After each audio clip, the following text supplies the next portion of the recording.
बिस्मिल्लाहिर्रहमानिर्रहीम। अस्सलाम वालेकुम। मैं हूं गुलफाम चौधरी। आप देख रहे हैं मेरा फेसबुक पेज और यूट्यूब चैनल। पाकिस्तान की सियासत में आमतरीन डेवलपमेंट्स हो रही हैं और मुसलसल डेवलपमेंट मुतवक्के हैं। हर आने वाला दिन पिछले दिन से ज़्यादा अजीब तर होता जा रहा है, क्योंकि पाकिस्तान की सूरत हाल दिन ब दिन बदल रही है। इस हवाले से हमारे साथ मौजूद है सिद्दीक जान साहब। उनसे जानते हैं कि पाकिस्तान की सियासत में कौन सा बौछार आने वाला है और क्या डेवलपमेंट मुतवक्के है। सिद्दीक जान साहब से बात करते हैं, हमारे साथ रहिए। खत्म हो जाते और दोबारा होते। तो फिर निज़ाम ने वही किया। उन्होंने कहा मीठा डाल दो, और मीठा डाला। उन्होंने कहा जी 10%, नहीं और मीठा डालो। उन्होंने कहा जी 13-14%। उस वक्त तक जब मैंने देखा था 13-14% हुआ था टर्नआउट। यानी आप अंदाज़ा लगाएं, जहाँ पे पीटीआई इलेक्शन नहीं लड़ रही थी वहाँ पे लोग सुनने के लिए इंटरेस्टेड नहीं है कि क्या हुआ है। इमरान खान पाकिस्तान की सियासत की वो हकीकत है कि टीवी चैनल्स पे भी उसके खिलाफ, उसकी मुखालफत की वजह से टीवी चैनल्स चल रहे हैं। अरबों रुपए टीवी चैनल्स को उसकी नफरत में दिए जा रहे हैं। यहाँ पे नून लीग के 100 से ज़्यादा एमएनएज जो है वो इमरान खान की नफरत में फॉर्म 47 पर लाए गए हैं। पीपल्स पार्टी के दर्जनों एमएनएज इमरान खान की नफरत की वजह से जितवाए गए हैं। इसके पंजाब के अंदर इमरान खान की नफरत की वजह से हुकूमत कोई और है, बलूचिस्तान में इमरान खान की नफरत की वजह से हुकूमत कोई और है, जीबी में इमरान खान की नफरत की वजह से हुकूमत कोई और है, एचएके में इमरान खान की नफरत की वजह से कोई और है। पूरे पाकिस्तान 20 अरब से ज्यादा मीडिया को इमरान खान की नफरत में दिया गया है। 78 डिजिटल मीडिया के प्रोजेक्ट्स इमरान खान की नफरत में चल रहे हैं। पूरे के पूरे सिस्टम में दो ही चीजें हैं, प्रो इमरान खान, एंटी इमरान खान, कोई तीसरी चीज नहीं है। 2/3 मेजॉरिटी लोगों ने इमरान खान को दी 8 फरवरी को, और अब उससे भी आगे चीजें चली गई हैं। जिन हलकों में इमरान खान का उम्मीदवार नहीं इलेक्शन लड़ रहा था वहां पे पूरा दिन पोलिंग स्टेशन खाली रहे। कुछ पोलिंग स्टेशन के ऊपर तो एक वोटर भी नहीं आया। और आप अंदाजा लगाएं, इस वक्त उन जगहों के वोट भी 50-50, 60-60 हजार एक उम्मीदवार के वोट कर दिए गए हैं। जाहिर है, देखें मैं आपको एक चीज बताऊं, ये इस निजाम का नंगा नाच है और ये बहुत तकलीफ दे बात है एज ए पाकिस्तानी कि आप पाकिस्तान को किस तरफ लेकर जा रहे हैं। आप वो सुहेल अफरीदी साहब ने एक मुलाकात में कहा ना, उन्होंने कहा कि इमरान खान ने ना इस निज़ाम को नंगा कर दिया था, लेकिन हुआ ये कि इमरान खान जब जेल में गए तो गर्द पड़ गई और गर्द की वजह से ना इस निज़ाम का जो नंगापन था ना वो छुप गया। उनका मैं कुछ नहीं कर रहा, मैं वो जो इस निज़ाम के जिस्म पे पड़ी हुई गर्द है मैं उसको झाड़ रहा हूँ और लोगों को बता रहा हूँ कि निज़ाम नंगा है, मैं और कुछ नहीं कर रहा। मेरे पास आईना है, जो आईना मैं इनको दिखाता फिर रहा हूँ जिसमें ये अपनी शक्लें देख लें कि ये हैं तुम्हारी शक्लें। तो बात यह है कि अब आप, मैं अर्ज़ कर रहा था कि पाकिस्तानी के तौर पे सोचें, जब दहशतगर्द तंजीमें दहशतगर्दी करती हैं, जैसे केपी के अंदर जब ये दहशतगर्द आ गए थे, मंगल बाग और सूफ़ी मोहम्मद और इस तरह के आ गए थे, तो हम उनको क्या कहते थे?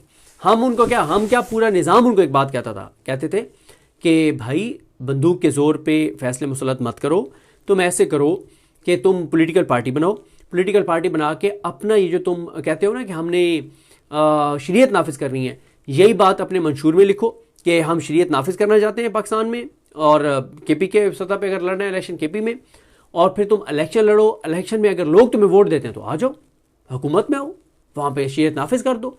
अगर लोग शरीयत चाहते हैं, जिस तरह की आप शरीयत नाफिज करना चाहते हैं, अगर ये शरीयत लोग चाहते हैं तो वोट लो और करो नाफिज, यही जमहूरियत है। अब आप मुझे बताएं कि वो दहशतगर्द क्या कहते थे? वो कहते थे नहीं, इस निज़ाम के अंदर इलेक्शन के जरिए तब्दीली नहीं आ सकती। आप ये जो मौजूदा हुकूमत और ये जो मौजूदा निज़ाम है, आप तो उनकी सोच को तकवीत दे रहे हैं जो पाकिस्तान के खिलाफ है, जिसकी कोई जस्टिफिकेशन नहीं है, जिसको कोई सपोर्ट नहीं कर सकता। आप हर एक को कहते थे कि 5 साल आराम से बैठो, 5 साल बाद देना ना वोट, तुम निकलते नहीं हो वोट डालने के लिए। लोगों ने 8 फरवरी को जिस जमात को दोता अक्सरियत दी, आपने उनको नहीं इक़्तिदार में आने दिया, आपने 17 सीटर पार्टी को।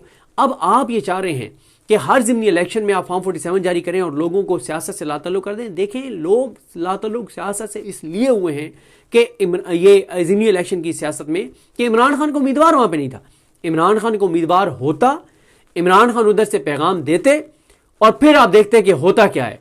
क्योंकि 8 फरवरी से लेकर अब तक हर हल्के में हज़ारों लाखों नए वोटर जो है वो ऐड हो चुके हैं, जो 18 साल की उम्र को लड़कियां और लड़के पहुंचे हैं। तो इमरान खान ही हकीकत है।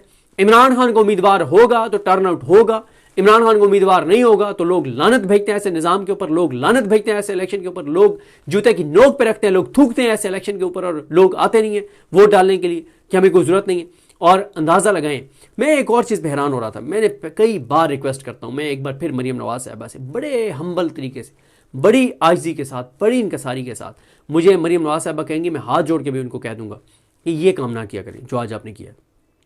उन्होंने ट्वीट किया एक टीवी चैनल का स्क्रीनशॉट कि हर जगह नून लीग आगे चल रही है, और उन्होंने कहा शुक्र अल्हम्दुलिल्लाह। आप कुछ मरीम नवाज साहबाना बिल्कुल अलग हो के एक कमरे में बैठें, पानी पिए, और कोई उस कमरे में ना बैठो और सोचें कि क्या उन्होंने ये दुरुस्त लिखा है। शुक्र अल्हम्दुलिल्लाह।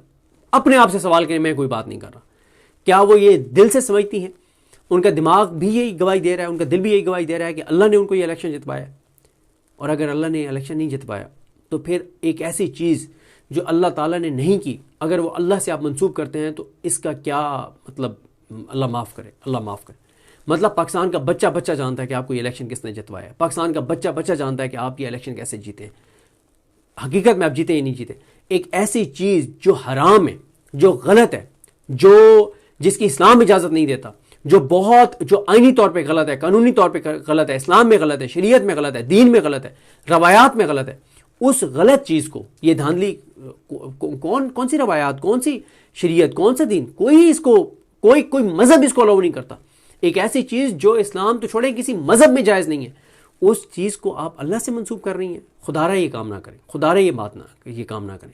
अल्लाह से मत इन चीज़ों को मंसूब किया करें कि मुझे अल्लाह ने वज़ीर आला बनाया है, मुझे अल्लाह ने ये मनसब दिया है, हमें अल्लाह ने ये इलेक्शन जितवाया। मत ये काम किया करें भाई। बच्चे को पता है कि ये इलेक्शन कैसे हुए हैं और किसने आपको जितवाया। आप लिखें जिसने आपको जितवाया है, कौन आपका कुछ कर सकता है? आपको कोई कुछ नहीं बिगाड़ सकता।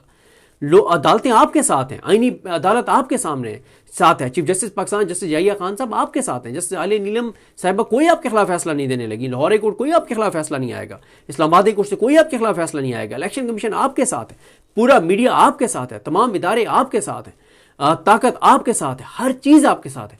फिर भी आप ये कह रही हैं, फिर भी आप मतलब ये अल्लाह से मंसूब कर रही हैं। नहीं, बताएं किसने आपको जितवाया। कोई आपको कोई कुछ नहीं बिगाड़ सकता। तो इसलिए अल्लाह से मंसूब मत करें। ये बहुत बहुत बहुत अल्लाह ताला से डरें, अल्लाह ताला से डरें। अगर मैं हराम से एक घर बनाता हूँ और हराम के पैसों से घर बना के और मैं उसकी तख्ती लगा देता हूँ हाजा मिन फजल रब्बी, मैं लोगों को कहूँ कि अल्लाह का करम हुआ है, अल्लाह ने मुझे ये घर दिया, क्या मैं अल्लाह से वो चीज़ मंसूब कर रहा हूँ कि मैंने हराम से एक घर बनाया और मैं अल्लाह से मंसूब कर रहा हूँ? ये काम ना करें, ये काम ना करें। ये बिल्कुल मुनासिब बात नहीं है, कोई ये काम ना करे। और बाकी जहाँ तक मैं अर्ज़ कर रहा था, एक और चीज़, एक और तल्ख हकीकत है। जिस तरह से उमर अयूब साहब ने अपनी अहलिया के लिए कैंपेन चलाई है, जिस तरह से हमाद अज़हर साहब एक्टिव थे अपने इस कज़न को जितवाने के लिए उसके इलेक्शन कैंपेन में, क्या आप उमर अयूब साहब और हमाद अज़हर साहब इमरान खान साहब की रिहाई की तहरीक के लिए भी ऐसे ही कैंपेन्स चलवाएंगे, ऐसे ही डोर टू डोर जाएंगे, ऐसे ही हमाद अज़हर साहब एक्टिव होंगे? हमाद अज़हर साहब के हवाले से हमेशा मैंने एक उन पर तनकीद किया है। मैं इस बात पर तनकीद उन पर नहीं करता कि वो रूपोश हैं। क्यों? अल्लाह ताला ने हिफाजत में रखे, अल्लाह ताला ने अमान में रखे। उनके ऊपर बहुत संगीन इन्होंने जाली केसेस बनाए हुए हैं। मैं मियां असलम इकबाल साहब पे इस बात पे कभी तनकीद नहीं करता कि वो रूपोश हैं। हालांकि मैं, अगर आप मुझसे मेरी ज़ाती राय पूछें, मेरी ज़ाती राय में सिर्फ दो लोग हैं जिनको मैं समझता हूँ कि वो जेन्युइनली उनको वो रूपोशी काट रहे हैं। उनको बिल्कुल रूपोश होना चाहिए था, एक मुराद सईद साहब और एक ज़ुबैर न्याजी साहब। लेकिन फिर भी मैं इन पे भी ये तनकीद नहीं करता कि ये रूपोश क्यों है। भाई उनको पता है ना जो उनके ऊपर जो केसेस हैं, चीज़ें हैं, मैं इस पर तनकीद नहीं करता। लेकिन मेरी तनकीद इनके ऊपर यह है कि हमाद अज़हर साहब के पास एक्सपर्टीज़ हैं इकॉनमी के हवाले से। इकॉनमी के इस हुकूमत के कितने स्कैंडल्स को हमाद अज़हर साहब ने इशू बनाया है, मेरा ये सवाल है। इमरान खान साहब की स्ट्रेंथ क्या थी? इमरान खान इस हुकूमत की एक जी बिल्कुल, जिस तरह से आपने सुना कि सिद्दीक जान साहब ने पाकिस्तान की सियासी डेवलपमेंट के हवाले से अहम तरीन हक़ाइक़ हमारे सामने रखे और बताया कि इस वक्त कौन सी कंप्रोमाइज्ड क़यादत है जो इमरान खान साहब की पीठ में झूला घूम रही है और पाकिस्तान की दीगर सियासी जमातों का इस वक्त सियासत के अंदर क्या किरदार है। अब तक के लिए इतना ही। अपने मेज़बान को इजाज़त दीजिए। पाकिस्तान जिंदाबाद।